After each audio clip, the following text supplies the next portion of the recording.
We'll be right back. The Empire's on the run. Alex Jones and the GCN Radio Network.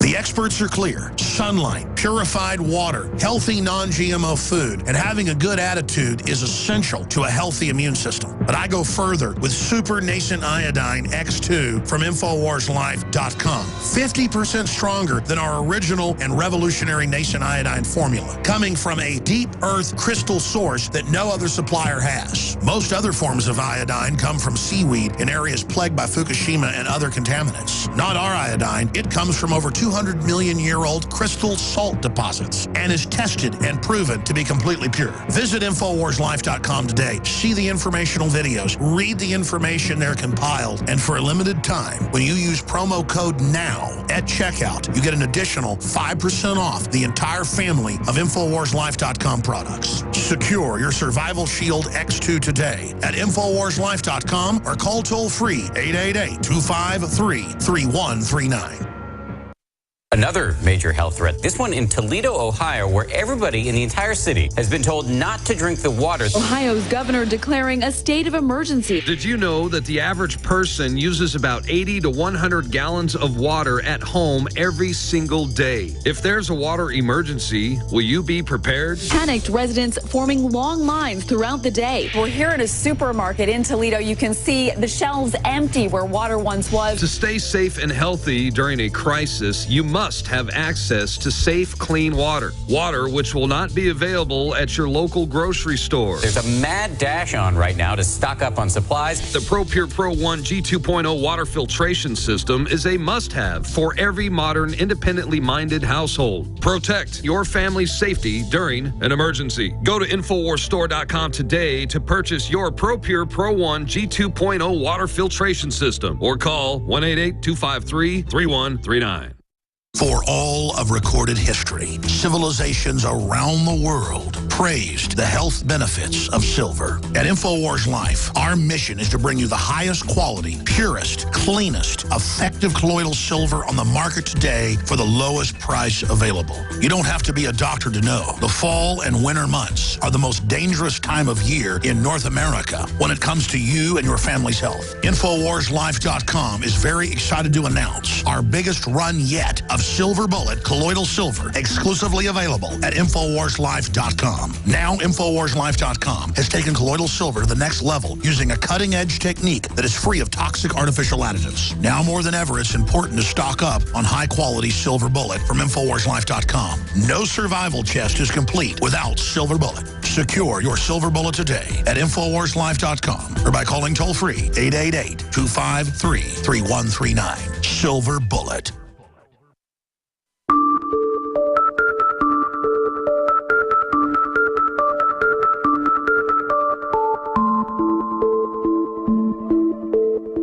You are listening to an Infowars.com frontline report. If you are receiving this transmission, you are the resistance. Welcome back to the Alex Jones Show. I'm David Knight, and we're joined this hour with Paul Joseph Watson from the UK. We're going to go back to talk more about Operation Jade Helm and what's behind that, how that's being spun. Before we do, I want to let you know that we've got a new product, of course, at InfoWarsLife.com. That's Winter Sun Vitamin D3. Now, that's vitamin D3. It's not D2. D2 is synthetic. It's harmful. It's what's in most of the supplements out there, but this is vitamin D3. It comes from a nutrient-dense lichen plant. It's not synthetic. This bioavailable form of D3, we put 2,000 IUs per single dose of 10 drops in it. So it's a good dosage of a natural bioavailable product. It helps to support your body's immune system. Vitamin D is very important for your body. And of course, we also have on sale DNA Force for the first time. It's on sale, 30% off just through the end of this month, just through the end of March. Just a couple of days left on this. And of course, DNA Force supports the health of your mitochondrial cells, of your DNA.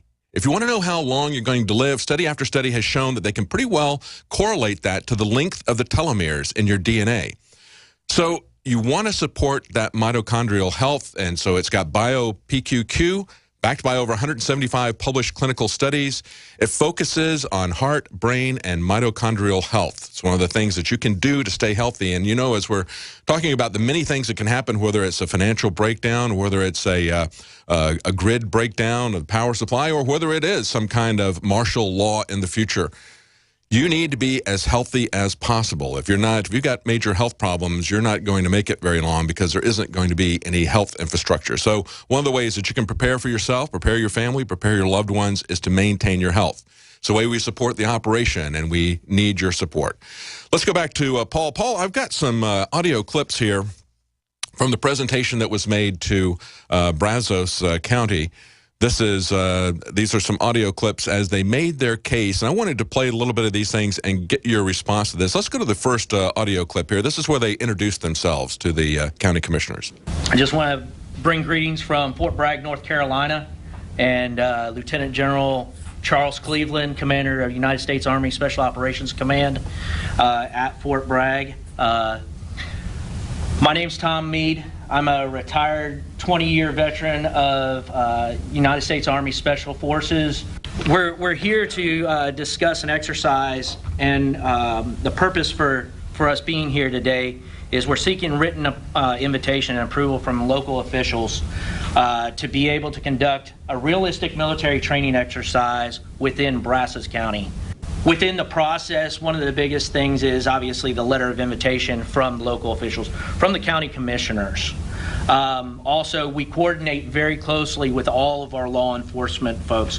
We've already met with the state DPS. Yesterday, I had the privilege of meeting with the sheriff and the chief deputy and explaining the exercise in thorough depth with them. Okay, so he's already met with the state officials. He's met with law enforcement. He needs a letter of invitation.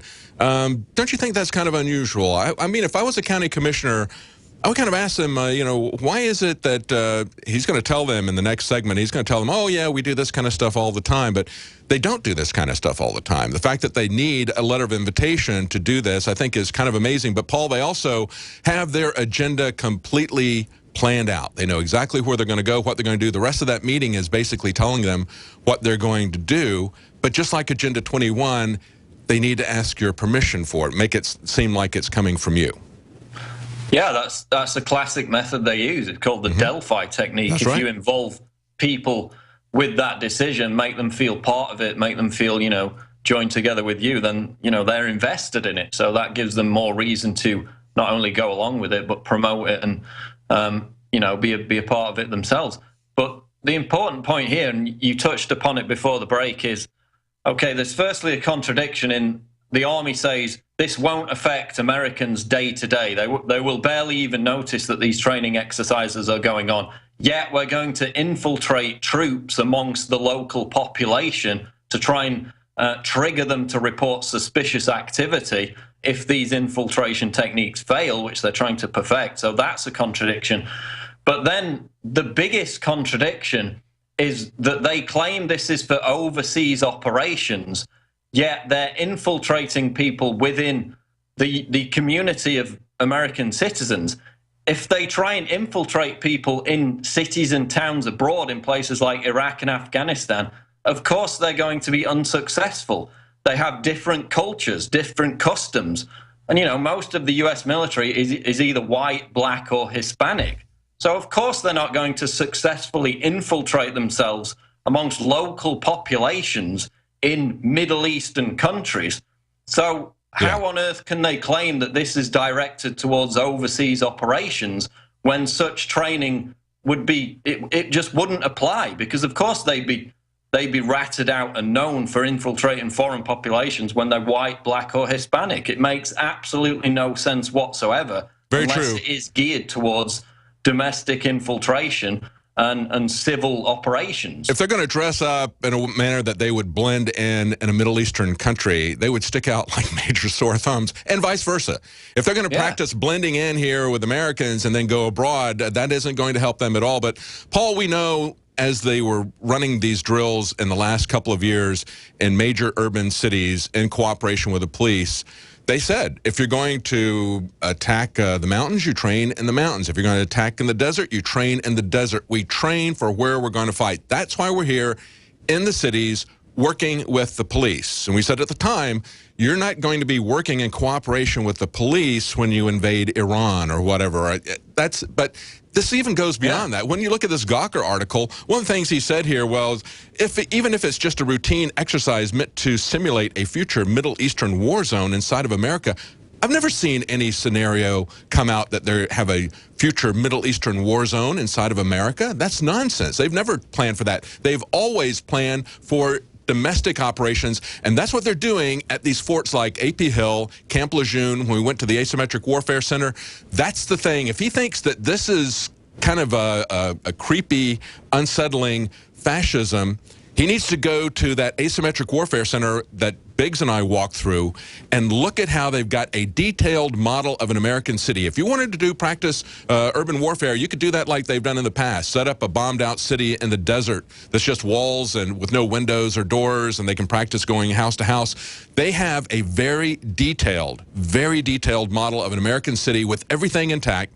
They go there, they train with the military, they train with police forces in these asymmetric warfare centers. They're trying to move out, take it to the next step, move out of those local training facilities, because even though they've got bases everywhere, now they're working on a warfare scenario that's going to last a couple of months.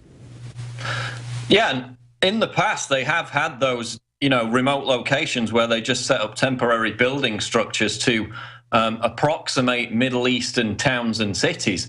Now, as you saw with the fake city in Virginia, the subway signs were in English. There was if I remember correctly, a Christian chapel there. The media report said it was a mosque. Maybe there was both. You could clear that up in a second. They had both of them there, yes. Yeah.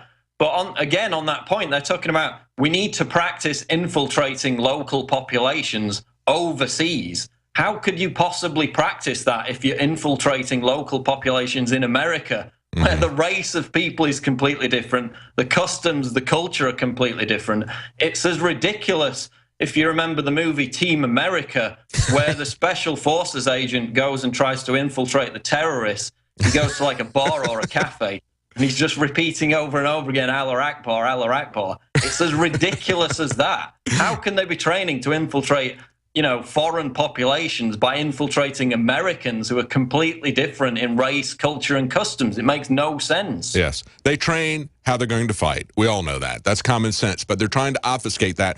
And let's go to this clip on unconventional warfare. This is when he defines for them what they're really going to be doing, because that's essentially, it's not realistic military training, Megyn Kelly. It is unconventional warfare. Look it up. Here's what he says about it. To put unconventional warfare into a perspective, you see it a couple different places up there, unconventional warfare, and I'll explain that from a historical perspective. So conventional warfare is troops on troops, tanks on tanks, uniform enemy against uniform enemy is the way conventional warfare is generally defined.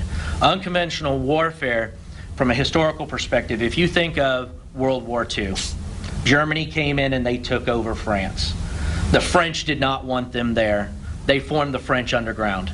The French Underground conducted activities such as subversion and sabotage. They would hit logistics lines to demoralize the Germans.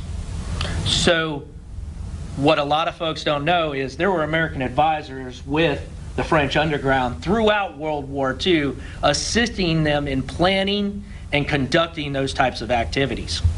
Since 1952, United States Army Special Forces has had the charter to conduct unconventional warfare throughout the globe. The last 15 years, we have been in Afghanistan and Iraq. We've been doing more of a counterinsurgency role rather than being able to enable an insurgency across the globe. So there you go. He talks about the French Underground. And he talks about an insurgency. He said, yeah, we were with the good guys. We were with the French trying to kick out the people who had invaded their country. But, of course, now lately we have been on the other side. We've been on the counterinsurgency. And when you look at asymmetric warfare, that's what they are totally obsessed with is counterinsurgency. But, Paul, I want to read again this excerpt from the Wikipedia article about unconventional warfare, basically drawing on Pentagon documents. Unconventional warfare is an attempt to achieve military victory through acquiescence, capitulation or clandestine support for one side of an existing conflict. So if these guys had gone into the county commissioners and shown them this map